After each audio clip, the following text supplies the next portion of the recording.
Following in the footsteps of action director John Woo, Lam made the Tinseltown trip to make the all-kicking, all-punishing Jean-Claude Van Damme vehicle Maximum Risk. Unlike Woo though, Lam wasn't tempted to stay.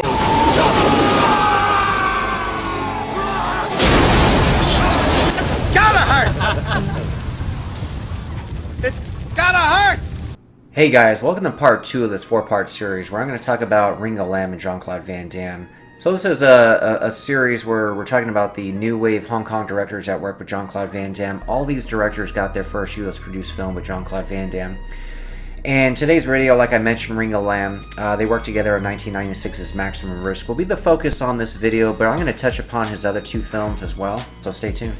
Prior to directing any American films, Ringo Lam got his start in comedy, a genre that he said he was never fully comfortable with, but they were jobs offered to him and he needed the money. After the box office success of one of these comedies titled Aces Go Places 4, a film he directed as a favor for producer Carl Maka, the producer allowed Ringo Lam to direct whatever type of film he wanted to. It was really this opportunity that led Ringo Lam's success and popularity in the action genre. The film was 1987's City on Fire. He'd follow that up with Prison on Fire and School on Fire. None of these films share any characters or situations, by the way, but instead a common theme. They all portray a bleak view on Hong Kong society. In these films, Ringo Lam explores controversial issues such as street violence and the abuse of street, prison, and school systems. There's a really good article from Vulture.com that I'll link below. It's titled, Revisiting Ringo Lam's 5 Most Essential Films. I'm glad Maximum Risk makes this list. This article says, when referring to Lam, he told stories of cops and criminals with stylized, hyper-violent aesthetic that made him an idol of Quentin Tarantino and the generation of genre obsessives that followed in his wake. A lot of people may not know this, but Tarantino's directorial debut, Reservoir Dogs, was inspired by and borrowed from Ringo Lam's City on Fire. Tarantino had said that Lam was a major influence on his work, telling the Baltimore Sun, "It's City on Fire, a really cool movie. It influenced me a lot. I got some stuff from it." Reservoir Dogs had several similar key plot elements and scenes, most notably the Mexican standoff near the end of the film. The article from Vulture goes on to say, his work is singularly his own, however generally eschewing the duff letters and flying pistol kicks of the gun fu school pioneered by Wu, Lam situated himself one small notch closer to reality, crouching a cynical perspective on inner-city society and law enforcement within an often outrageous style informed by his background in comedy and early training as an actor. The contrast in styles between Ringo Lam and John Woo is clearly evident in their respective Van Damme films. For example, look at this action scene in Hard Target here.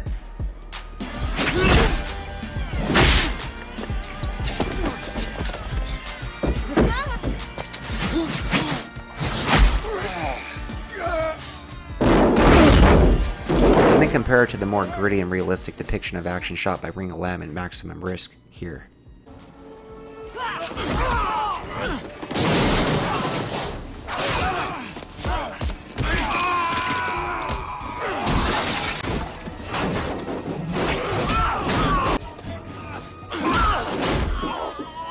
Like his contemporary John Woo, Ringo Lam often worked with actor Chow Yun-fat, which certainly helped his Hong Kong films gain popularity, as Chow Yun-fat was a big box office draw at the time. Unlike John Woo, who has said in many interviews that he preferred making films in the US as opposed to Hong Kong, Ringo Lam did not exactly feel the same way. He's a little more impatient and actually prefers the rushed nature of making films in Hong Kong. In fact, after Maximum Risk in 1996, he would return to Hong Kong and only make 2 more US films, both with Jean-Claude Van Damme, by the way, and I'll talk about those a little bit later. You may easily get spoiled if you have too much money. In Hollywood, they take a long time to dress up for one setup and run through the whole master. They have plenty of footage, and the Hong Kong filmmaker, in order to save time, save money, we normally don't do too many master shots, right? So we will do it shot by shot in order to save the footage. And because of this, we have much more different angle to cover the same scene. Maximum Risk is not usually brought up in a discussion when talking about Van Damme films, and that's a shame. It may have something to do with being a box office disappointment. In the US overall, grossing $14 million on a $25 million budget. It did more than make up for it in Europe though, grossing almost $40 million there. The film was originally titled as The Exchange, but during post-production, Sony felt that people wouldn't get the subtle title. Considering Van Damme's character takes his dead twin brother's identity early on in the film, I think the title's name would have been fairly obvious. No, you're not Mikhail. Who are you? I'm his brother. Sony also said they wanted something that sounded more like an action film though, in which case I couldn't blame them for not wanting to go with The Exchange. A new title, Bloodstone, was selected, and Sony even used that title to promote the film in several industry publications, but they ultimately felt that the new title lacked the urgency and excitement of a Jean-Claude Van Damme film. Ultimately, Maximum Risk was selected. This was Jean-Claude Van Damme's first starring film under his contract with Sony Pictures, by the way. He had previously done a lot of work with Universal Pictures. As far as the production goes, this began on January 22, 1996 in France, where they first filmed the opening chase sequence. This whole scene would be the only time you'd see Van Damme character's twin Mikhail Suvorov in the actual film. The rest of the film would just focus on Alain Moreau, who ends up going undercover as Suvorov, to find out just what the heck happened to his twin brother he never even knew existed. If I were in that situation, I'd be curious too, and luckily for Moreau, going undercover does have its potential benefits. Don't even think about going to sleep. We got a lot of catching up to do. Several of the film scenes were shot in France for 3.5 weeks, at which point the production moved to Toronto, Canada. While none of the film actually takes place in Toronto, that city is used quite a bit to portray New York. It has enough of the look and feel of New York. In addition to that, the US dollar goes a long way there. There are also several tax incentives to filming in Canada as well, and the country also does have experienced film crews to do the work. Sounds like a winning formula from a production standpoint. Speaking of producers trying to save money, you've probably noticed that there have been a ton of movies filmed in Bulgaria, especially over the last 10 years. Shooting in Bulgaria, for example, can be up to 80% cheaper than filming in the US, partly due to the minimum wage they have to pay the non-union film crew over there. But that brings me to my next point, and why I like an action movie such as Maximum Risk so much. Movies in general are a form of escapism. They often take us to places we want to see and are visually entertained by, such as different parts of France or New York, for example. No offense to Bulgaria, but that's not exactly on the top of anyone's travel list. There's just something about those direct-to-video movies filmed there that just seem drab, boring, and visually unexciting. Going back to the filming of Maximum Risk, the production did move stateside for some location work in New York's Brighton Beach, and then several nights in Philadelphia for this train station here where Van Damme eluded his pursuers by hopping between moving subway cars. Didn't quite work out so great for this guy. That's gotta hurt! It's gotta hurt! That wasn't funny earlier, and it's still not funny, George. Principal photography wrapped on April 12th of 1996, 2 months and 3 weeks, so they had 81 days to shoot and luckily weren't put on a really tight schedule like John Woo was with Hard Target, who was only given 65 days to shoot. But as mentioned earlier, unlike John Woo, Ringo Lam would have probably actually preferred the tight shooting schedule. As far as the supporting cast goes, we don't quite have the strong villains like we did when Van Damme teamed up with John Woo in Hard Target. Lance Henriksen and Arnold Vosloo were amazing in that one. It appears we'll have one last hunt after all, Pick. Instead, in Maximum Risk, we'd get this huge Russian guy named Redface, who Van Damme would tussle with not once, not twice, rather a whopping 3 different times.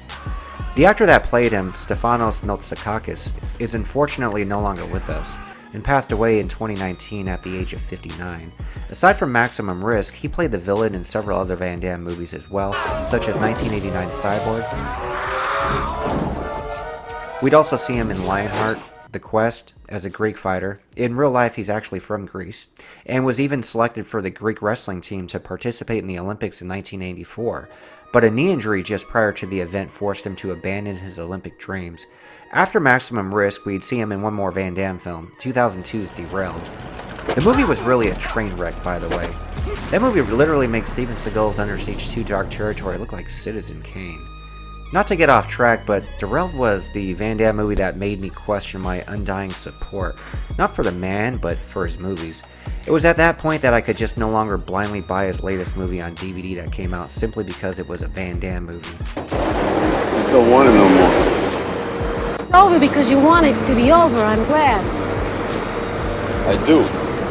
Going back to the villains of Maximum Risk, there were several other villains as well, such as these 2 crooked FBI agents and this Russian guy who started a coup within the Russian mob and made a power grab in the bathhouse of all places. As far as the love interest goes, Natasha Henstridge of Species fame played this role really well. There was a ton of on-screen chemistry between her and Van Damme. Now, a quick background on Natasha Henstridge: she started modeling in Paris at 15, After finding success in that arena, she decided to embark on her next challenge, which was acting, and landed the role as Syl, a genetically modified alien seductress in the sci-fi classic Species. She was only 19 at the time, but it would be the role she'd be most known for, and she'd even poked fun at it with her TV series She Spies. Hey guys, Species is on cable. Now, Species proved to be such a big hit and put her in high demand. For example, she only made $100,000 for her breakout role in Species, but just 1 year later, in her third film, she was offered $2 million for Maximum Risk.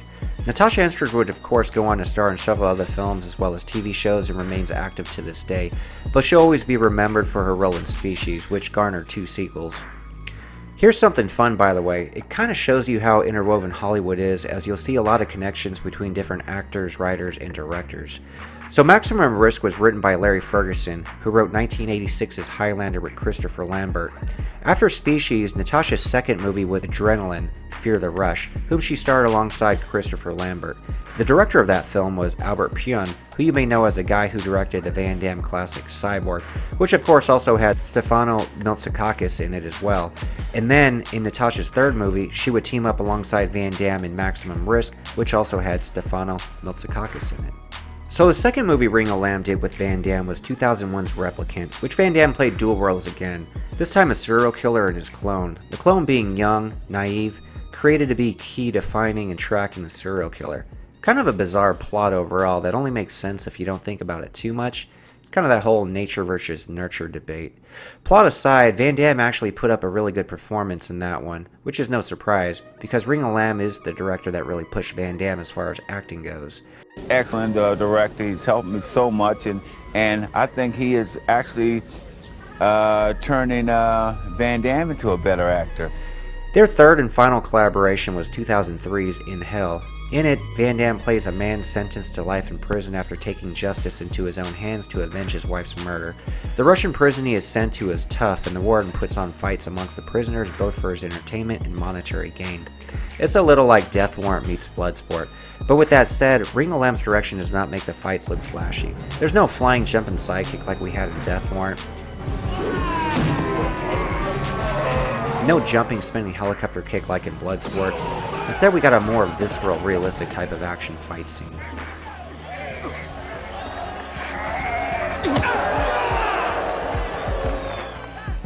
Ringo Lam sadly passed away in late 2018 at the age of 63. Van Damme had posted about this on his personal Twitter account mourning the loss. After 2003's In Hell, Ringo Lam took a hiatus from filmmaking and stated that he wanted to spend more time with his family and, quote, above all, to observe people and learn more about them. I want to seek resources, material, and subjects that were worth making films into. In 2007, he'd co-direct a film called Triangle along with Chow Hark and Johnny To. Lam stated that his story in that film represented a metaphor of his attitude towards filmmaking, that it was always a love-hate process. 7 years later, in 2014, he would direct Wild City and stated that he would like to make films that allow him to express himself. He said, "It's a device for me to unburden myself, to get things off my chest, and also mirror to learn about myself through film I made. I don't make films for money anymore." It sounds like he really just needed more fulfillment in his life, and I hope he was able to get it prior to his passing. In 2015, he attended the New York Asian Film Festival and was a recipient of the Lifetime Achievement Award.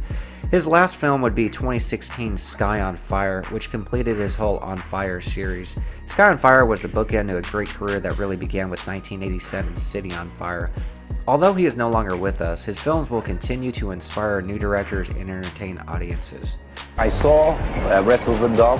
Definitely, that is a very good movie. Tarantino once he watched City on Fire. He got the story concept or the character concept. Yeah, no big deal. Very natural. So what do you guys think about Maximum Risk, and what do you think about Ringo Lam's films in general? Make sure to comment below.